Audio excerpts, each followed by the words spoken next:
میں نے بولا دے دو بابا، مجھے پہلے ہی بتا چکے تھے۔ اس نے ایک تھیلا جو بندھا پڑا تھا پورا ہمیں پکڑا دیا، جیسے ہر چیز تیار ہو اس میں۔ میں نے پوچھا سب ہے اس میں؟ وہ بولا بھائی یہ روز کا کام ہے ہمارا، آپ بے فکر ہو کر لے جاؤ۔ ہمارے سامنے ایسے پتہ نہیں کتنے ہی تھیلے لینے لوگ آتے ہیں اور جاتے ہیں، پتہ نہیں کن چکروں میں پڑ گئی ہے دنیا۔ وہاں سے ہم اسٹوڈنٹ بریانی گئے اور وہاں سے 2 پلیٹ آرڈر کی، خود بھی کھائی، دوست کو بھی کھلوائی اور پھر بابا کے پاس چلے گئے۔ ہم دونوں ہنسنے لگے، واقعی دوست اچھے ہوتے ہیں تو ان سے مل کر انسان کا دل ہلکا ہو جاتا ہے۔ سامان لے کر میں آستانے پہنچا۔ انہوں نے مجھے بولا کہ 3 دن کا عمل ہے، تم روز رات 12 بجے جائے نماز پر بیٹھ کر ورد کرنا ان الفاظ کا۔ ہم یہاں پڑھائی کریں گے، تیسرے دن وہ کھڑی ہو جائے گی بستر سے۔ ہاں لیکن اگر عمل میں کچھ غلطی ہوئی تو سب بیکار ہو جائے گا، پھر ہم سے نہ کہنا۔ میں روز رات مصلے پر بیٹھ کر عمل کرتا۔ تیسرے دن جب میں بڑی امید سے مہرو کے گھر گیا تو ایک آس تھی کہ آج تو مہرو آئے گی گیٹ کھولنے، پر وہ نہ آئی، وہ اسی حالت میں پڑی تھی۔ مجھے بڑا دکھ ہوا۔ وہاں سے سیدھا آستانے پہنچا تو اس دفعہ چیلوں نے اندر نہیں جانے دیا۔ بابا جی چلے پر ہیں۔ میں سمجھ گیا کہ بری طرح بیوقوف بن چکا ہوں۔ دل تو چاہا کہ موٹر سائیکل کو آ کر کوئی ٹکر مار دے اور میں مر جاؤں۔ ابھی اتنے دکھی دل کے ساتھ آنسو پونچھتا میں بائک کو کک مار رہا تھا کہ ظہر کی اذان کی آواز آئی۔ میرے قدم خود بخود مسجد کی طرف بڑھنے لگے۔ میں نے اپنے پورے دل سے اس دن نماز پڑھی، اللہ تعالیٰ سے دعا مانگی، فارغ ہو کر مسجد سے باہر نکلا۔ سیڑھیوں پر چپل پہن رہا تھا کہ ایک بزرگ وہاں بیٹھے تھے، کافی بوڑھے تھے۔ بولے بیٹا کچھ دے جاؤ۔ میں نے انسنی کر دی تو بولے بیٹا اللہ کے نام پر کچھ دے جاؤ۔ میں جانے لگا تو بولے کہ ہزاروں اس جعلی پیر کو دے دی اللہ کے نام پر، فقیر کو کچھ نہیں دے گا۔ تو میں حیرانی سے پلٹا کہ انہیں کیسے پتا یہ سب۔ وہ مسکرائے، بولے بیٹا جو اصلی لوگ ہوتے ہیں نا وہ دیواروں پر اشتہار نہیں لگاتے، اللہ تعالیٰ خود انہیں ملوا دیتا ہے ضرورت مندوں سے۔ میں ان کے پاس شرمندگی سے بیٹھ گیا۔ انہوں نے کہا کہ بیٹا وہ کوا کوئی اور چیز نہیں، کوا ہی تھا۔ میں تھوڑا اور حیران ہوا۔ میں کچھ بولتا اس سے پہلے وہ مسکراتے ہوئے بولے بیٹا زیادہ امید مت رکھنا مجھ سے، میں بہت بوڑھا ہو چکا ہوں اور اب میرے جسم میں وہ طاقت نہیں ہے کہ میں کوئی بڑا عمل کر سکوں۔ پھر انہوں نے مجھے بتایا کہ مہرو نے جب سریا پھینکا تو واقعی کوا وہاں سے اڑ گیا تھا، پر اس درخت پر کسی نے بہت گندے عمل کا اتار کر کے تعویذ لٹکائے تھے۔ اس کے سر سے یہ کالا جادو ختم ہو جائے گا اور جو کوئی بھی اسے کھولے وہ اس پر ہو جائے گا۔ مہرو نے جب سریا پھینکا تو وہ تعویذ پر جا کر لگا اور وہ نیچے گر کر کھل گیا اور وہ کالا جادو مہرو پر ہو گیا۔ میں نے بولا اب کیا ہوگا بابا؟ تو وہ بولے بیٹا میں زیادہ تو کچھ نہیں کہہ سکتا، ہاں جاؤ مسجد سے ایک بوتل میں پانی لے کر آ جاؤ، میں دم کر دیتا ہوں۔ وہ بولنا شروع کر دے گی لیکن حرکت وہ پھر بھی نہیں کر پائے گی۔ اس کے لیے کیا کرنا ہوگا میں تمہیں بعد میں بتاؤں گا۔ میں جلدی سے ادھر ادھر دیکھنے لگا تو بابا جی نے مسکراتے ہوئے بوتل میں خود ہی دے دی اور اس میں کہا کہ جا کر پانی بھر لاؤ۔ میں شرمندگی سے زمین میں گڑا جا رہا تھا۔ وہ بولے بیٹا اگر وہ بولنے لگے تو مسجد زیر تعمیر ہے، یہاں اپنی استطاعت کے مطابق کچھ دے دینا۔ میں آنسو پوچھتے ہوئے بولا جی ضرور۔ پانی لے کر میں سیدھا مہرو کے گھر گیا، اسے پانی پلایا تو اس نے میرا نام پکارا نومی، اور میں ہاتھ اٹھا کر اللہ کا شکر ادا کرنے لگا۔ میں نے کہا انسانوں میں وسیلے ڈھونڈ رہا تھا اور سچے دل سے اسے پکارا ہے تو اس نے خود مدد کا انتظام کر دیا۔ مہرو کی آواز سن کر دل کو کچھ سکون ملا۔ مجھے اپنی پہلی ملاقات یاد آ گئی جب ہم پی ایف میوزیم گئے تھے ساتھ اور وہ بنا سانس لیے باتیں کیے جا رہی تھی۔ دل چاہ رہا تھا بس وہ اسی طرح بولتی رہے اور میں سنتا رہوں۔ پھر اس نے بولا کہ مجھے بہت تکلیف ہوتی ہے۔ میں نے اسے کہا فکر نہیں کرو، انشاءاللہ تم جلد صحت یاب ہو جاؤ گی۔ میری تو خوشی کا ٹھکانہ ہی نہیں تھا۔ مجھے ایک امید ہو چلی تھی کہ اب مہرو بالکل ٹھیک ہو جائے گی۔ اس دن کے بعد سے میں نماز کا پابند ہو گیا۔ پہلے یہ حال تھا کہ کبھی پڑھی کبھی نہیں پڑھی، پر اللہ جسے راہ راست پر لانا چاہے لے ہی آتا ہے۔ اگلے دن میں مسجد گیا اور مسجد میں چندہ دیا۔ وہاں کا وضو خانہ بن رہا تھا۔ نماز پڑھنے کے بعد میں باہر آیا، پھر وہ بابا وہاں نہیں تھے۔ میں مسلسل وہاں جاتا رہا پر وہ نہیں ملے۔ مجھے مایوسی ہونے لگی۔ پتہ ہے کہ مایوسی گناہ ہے، پر انسان کبھی کبھی نہ چاہتے ہوئے بھی اپنے جذبات پر قابو نہیں رکھ پاتا۔ میں پورے 1 ہفتے مسلسل اس مسجد میں ظہر پڑھنے جاتا رہا پر وہ بزرگ نہ ملے۔ ایک دن صبح فجر میں آنکھ کھلی تو سوچا کہ کیوں نہ وہیں جا کر نماز پڑھوں۔ نماز پڑھ کر جیسے ہی باہر نکلا تو سوچا کہ وہ مل جائیں گے پر وہ نہیں مل۔ تقریباً 12 بجے زیب کی آواز آئی۔ باہر آیا تو وہ بولا کہ ٹورنامنٹ کا میچ ہے، چل۔ دل تو چاہا منع کر دوں پر جناب یہ دوست، میں نے کہا ٹھیک ہے چلتے ہیں، کیونکہ یہ وہ دوست ہیں جن کے ساتھ زندگی کا ایک لمبا عرصہ گزرا ہے۔ ویسے بھی میرے منع کرنے سے بھی وہ کون سا ٹلنے والا تھا۔ میں نے پوچھا کہاں جانا ہے تو بولا ماڈل والے گراؤنڈ پر۔ سوچا چلو مہرو سے بھی مل لوں گا۔ بائک پر بیٹھ کر نکل گیا اس کے ساتھ۔ اسے بھی کہا زیب سے ملے بنا چین تھا، پورا گھماتا ہوا اس کے گھر کے سامنے سے گزرا۔ بہرحال میچ کھیلتے ہوئے ہم سب بھول کر کھیلنے لگے۔ اب یہ مت پوچھیے گا کہ کون جیتا، ظاہر ہے ہماری ٹیم ہی جیتی۔ بہرحال واپسی میں اور زیب بیٹھے تھے تو اس نے پوچھا کہ کیا ہوا، اس عامل سے بات نہیں بنی؟ میں نے بتایا مت پوچھ یار، وہ تو فراڈیا نکلا۔ وہ ہنستے ہوئے بولا یہ تو ہوگا، اب جس کو سمجھ آ گئی ہو کمنٹ میں لکھے گا یہ تو ہوگا۔ میں نے کھا جانے والی نظروں سے زیب کو دیکھا تو اس نے چپ رہنے میں ہی غنیمت جانی۔ میں بھی مہرو سے ملنے چلا گیا۔ وہاں مہرو نے مجھے بتایا کہ 2 دن سے اسے ایک بزرگ خواب میں آ رہے ہیں اور کہتے ہیں کہ ان سے بولو کہ عشاء میں مجھ سے ملے۔ میرا دل چاہا کہ مہرو سے بولوں کہ اتنی جلدی کیوں بتا دیا، اور آرام سے بتاتی۔ مہرو کو پانی پینے سے کافی آرام تھا۔ جب سے وہ پانی پی رہی تھی اسے رات کو وہ مارنے والے خواب نہیں آ رہے تھے۔ میں عشاء پڑھنے وہاں پہنچا تو جی جناب وہ بزرگ مجھے مل ہی گئے۔ انہوں نے کہا کہ میں تمہارے کام کے سلسلے میں مصروف تھا، تمہیں انتظار کرنا پڑا، اس کے لیے معذرت۔ میں نے کہا کوئی بات نہیں بابا۔ انہوں نے اپنی جیب سے ایک پرچہ نکال کر مجھے دیا اور مجھے لگا لو جی ایک اور خرچے کا پرچہ، پر وہ بولے بیٹا مجھ سے وعدہ کرو کہ تم اس کو علم کو کبھی غلط مقصد کے لیے استعمال نہیں کرو گے۔ میں کچھ سمجھ نہیں پایا تو وہ بولے بیٹا میں اپنا علم تمہیں سونپ رہا ہوں، کیونکہ مہرو کو بچانے کے لیے جس شدت کی ضرورت ہے وہ صرف وہی کر سکتا ہے جو اس سے انتہا کی محبت کرتا ہو، اور ویسے بھی اب میں بوڑھا ہو گیا ہوں، چاہوں بھی تو یہ عمل نہیں کر سکتا۔ انہوں نے بتایا کہ عمل پر عبور حاصل کرنے کے لیے تمہیں 7 جمعراتوں کا چلہ کاٹنا ہوگا، گوشت نہیں کھا سکتے، نہ عشاء کے بعد کسی سے بات کر سکتے ہو، فجر تک، جب تک عمل ہوتا نہیں تمہیں یہ کرنا ہوگا۔ اس میں سے 3 جمعراتیں تو عمل اپنے روم میں کرنا تھا اور آخری کی 4 راتیں قبرستان میں۔ اب سوال یہ تھا کہ اس پرچے میں کیا ہے۔ گھر آ کر پرچہ کھولا تو پہلے تو اس میں کافی ساری شرائط لکھی تھی کہ اس عمل کو کرنے سے پہلے یہ سب پڑھ لیں۔ کھانے کی چیزیں، کیا کھا سکتے ہیں کیا نہیں۔ عمل صرف دوسروں کی مدد کے لیے کیا جا سکتا ہے، اپنی ذات کے لیے نہیں۔ جب بھی کوئی ضرورت مند ملے فوراً مدد کرنی ہوگی بغیر کسی معاوضے کے۔ اور بھی کافی احتیاطیں لکھی تھی کہ عمل شروع کرنے کے بعد کسی نماز کا ناغہ نہیں کرنا۔ پھر کچھ سامان لکھا تھا جیسے زعفران، آب زمزم، چاندی کا پیالہ، آخر میں عمل کا طریقہ۔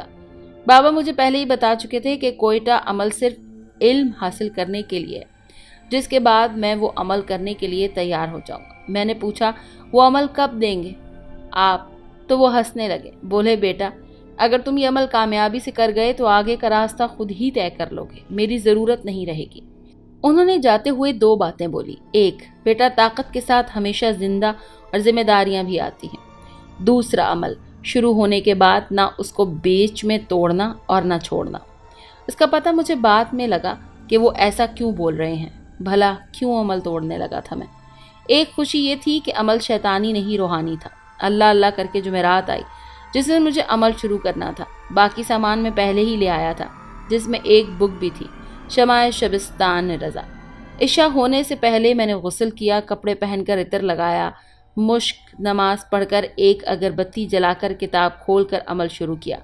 جیسے جیسے میں پڑھتا جاتا مجھ پر خوف طاری ہوتا جاتا۔ تقریباً آدھے گھنٹے کے عمل کے بعد مجھے لگا کہ کسی نے پیچھے سے مجھے دبوچ لیا ہو۔ میں نے اپنا ورد جاری رکھا اور آہستہ آہستہ مجھے دیوار پر ایک سایہ نظر آیا جو تھوڑی دیر میں ایک بڑے قداور جن میں بدل گیا۔ اس کی آنکھوں میں واقعی انگارے تھے، وہ میرے بلکہ منہ کے قریب آ کر ہنس رہا تھا، پھر غائب ہو جاتا اور دوسری طرف سے نمودار ہو جاتا۔ اب مجھے سمجھ آ رہا تھا کہ بابا نے عمل بیچ میں نہ چھوڑنے کی بات کیوں کی تھی۔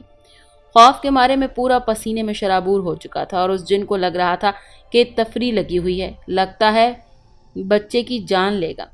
وہ 3 گھنٹے میں نے کیسے عمل کیا میں ہی جانتا ہوں۔ جیسے ہی عمل ختم ہوا سب ایک دم غائب ہو گیا۔ مجھے ایسے لگا جیسے میرے کفیل نے 3 شفٹوں کا کام ایک ساتھ ہی کر دیا ہو۔ صبح میرے پیٹ میں شدید مروڑ اٹھے اور پھر مجھے شدید والے موشن لگ گئے۔ اماں میرے ORS بناتی جاتی اور مجھے کھلاتی جاتی۔ کچھ پلاتی جاتی۔ انہیں کیا پتا ان کا لال کیا کر رہا ہے رات بھر۔ اس دن میرا اتنا پانی نکلا کہ لالو کھیت میں گول گپے والے کو دیتا تو اچھے خاصے پیسے مل جاتے۔ بہرحال مجھے لگا میرے جسم کی گندگی صاف کی جا رہی ہے، سب کچھ ہی باہر آ چکا تھا آنتوں کو چھوڑ کر۔ سب سے بڑا مسئلہ یہ ہوا کہ اب مجھے وہ بھی دکھ رہا تھا جو نہیں دکھنا چاہیے تھا۔ امی صوفے پر بیٹھی تھی اور ان کے پیچھے میں ایک بچے کو صاف دیکھ سکتا تھا جو امی کو ڈنڈا مارنے والا تھا۔ میں نے کہا امی بچیں، تو امی پلٹ کر دیکھنے لگی، وہاں تو کوئی بھی نہیں تھا۔ میں نے دیکھا کہ وہ غائب ہو گیا اور دوسری طرف آ کر کہکا لگا رہا تھا، یعنی اب کم بھی آپ کے بھائی کی طبیعت کو کوئی تنگ نہیں کر سکتا تھا۔ یعنی اب مجھے سب کچھ صاف نظر آ رہا تھا۔ میں نے وہ تمام عمل پوری دل جوئی سے کیا اور آخر کار اس جن سے مہرو کی جان چھڑوائی۔ بعد میں پتہ چلا کہ وہ کالا عمل کس لیے کیا گیا تھا۔ خیر مجھے اللہ والا نصیب ہو گیا اور میں نے اپنی مہرو کو بچا لیا اور مہرو کے تمام برے خواب اور تمام بیماریاں دور ہو گئیں۔ میری محبت کو اس کی منزل مل گئی۔ شکر ہے اللہ کا کہ اللہ والے ابھی بھی اس دنیا میں موجود ہیں جو ہم جیسے ضرورت مندوں کی مدد کے لیے ہر وقت تیار رہتے ہیں۔ میرا سب کو یہی مشورہ ہے کہ جھوٹے بنگالی باباؤں اور اس طرح کے چکروں میں نہ پھنسیں، کیونکہ یہ سب شیطانی چکر ہیں۔ اللہ کے آگے جھکیں، جس کے آگے آپ جھکتے ہیں تو وہ آپ کی فوراً سنتا ہے، اور گریز کریں کسی بھی ایسی جگہ پر اس طرح کے کام کی جس سے آپ کو نقصان ہو سکتا ہو۔ اب میری مہرو بالکل ٹھیک ہے اور اب ہم ایک ساتھ خوشحال زندگی گزار رہے ہیں۔